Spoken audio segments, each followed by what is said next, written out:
Imagine a sala do trono de um castelo medieval. O ar é pesado. Reis, rainhas, duques e conselheiros caminham pisando em ovos, calculando cada palavra e cada olhar. Um sussurro errado, uma crítica mal colocada e a recompensa poderia ser o exílio. Naquele salão, a verdade era o artigo mais perigoso que existia. Ninguém ousava ser honesto. Ninguém.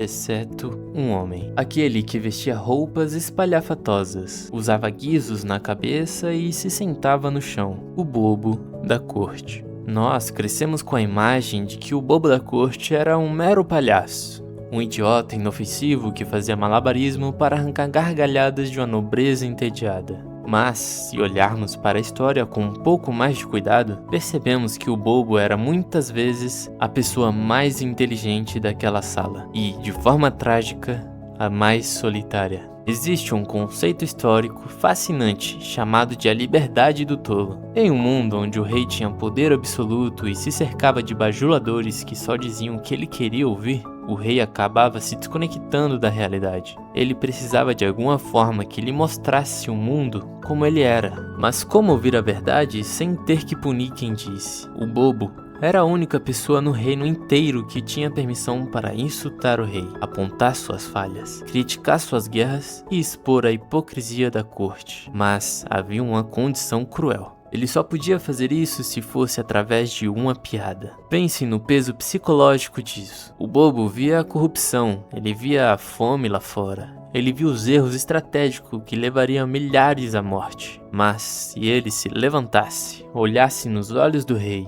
e falasse sério, ele seria executado por traição. Para sobreviver, ele precisava engolir a própria seriedade. O bobo da corte era um sábio forçado a viver dentro da pele de um idiota. Ele ria e saltitava enquanto dizia as verdades mais sombrias, sabendo que no fundo, a corte só tolerava sua honestidade porque não o levava a sério. Qual é a sensação de estar sempre certo, mas ser visto para sempre como uma piada? Para entender melhor o bobo da corte, precisamos olhar para os guizos em sua cabeça e para as cores berrantes de suas roupas. Hoje vemos isso como um uniforme de festa, mas, naquele tempo, essas roupas eram uma marcação, um estigma. O som dos guizos não era música, era um aviso. Cada passo que o bobo dava era anunciado. Ele não podia se esconder nas sombras como os espiões do rei, nem conspirar nos cantos escuros do castelo como os duques. Ele era forçado a ser o centro das atenções. A sociedade medieval o obrigava a vestir o caos, para que a nobreza pudesse fingir que era organizada. Mas a parte mais cruel de sua existência não era a humilhação pública, era a tensão constante. Imagine viver todos os dias caminhando sobre o fio de uma navalha. O bobo da corte tinha permissão para falar a verdade, mas a linha entre uma piada genial e uma ofensa imperdoável era invisível e definida unicamente pelo humor do rei naquela noite. Se o rei estivesse com dor de cabeça, se tivesse perdido uma batalha ou se a rainha o tivesse rejeitado, uma piada que na véspera arrancaria gargalhadas, hoje poderia significar a masmorra. Por isso, o bobo era o maior mestre da leitura humana que já existiu.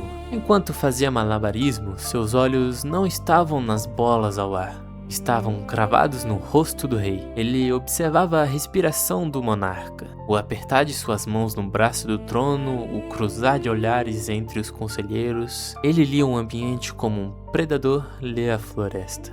Sua sobrevivência dependia da sua inteligência. Ele precisava saber exatamente a hora de recuar. Quando a verdade estava afiada demais, ele fingia tropeçar. Quando a sala ficava tensa demais com uma crítica, ele se jogava no chão, fazendo-se de ridículo, sacrificando a própria dignidade para salvar a própria vida. E havia algo ainda mais profundo e melancólico na relação entre o bobo e o rei. Eles eram, de certa forma, as duas criaturas mais solitárias daquele castelo. O rei estava no topo absoluto da pirâmide. Ninguém podia tocá-lo.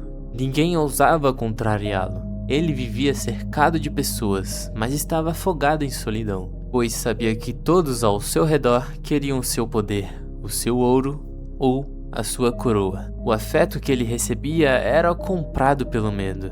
Já o bobo estava na base da pirâmide. Ninguém o respeitava. Ele não tinha posses, não tinha terras, não tinha herdeiros. Mas no calar da noite, quando o banquete acabava e os nobres se retiravam para os seus aposentos, era o bobo quem por muitas vezes ficava para trás, longe dos olhares da corte, sem a obrigação de rir, naquele silêncio pesado de pedra e tochas apagadas. O homem mais poderoso do mundo e o homem mais miserável do reino finalmente conversavam como iguais. O rei não confiava no general que comandava o seu exército. Ele não confiava no bispo que perdoava os seus pecados. Ele confiava no louco, porque o louco era o único que não tinha nada a ganhar e, portanto, o único que não precisava mentir. A tragédia do bobo da corte é a tragédia da lucidez. Ele viu o império desmoronando antes de todos. Ele percebia a traição antes das espadas serem desembainhadas. Ele tinha a visão de um deus, mas a voz de um palhaço. Ele gritava avisos que soavam como canções cômicas e chorava lágrimas que se misturavam com maquiagem barata. Quando o castelo finalmente caía, o rei morria com a sua coroa, agarrada ao seu orgulho. Os conselheiros fugiam como ratos. E o bobo permanecia sentado com seus guizos, observando as ruínas de um mundo que ele tentou salvar, mesmo sabendo que, desde o início, ninguém nunca prestou atenção de verdade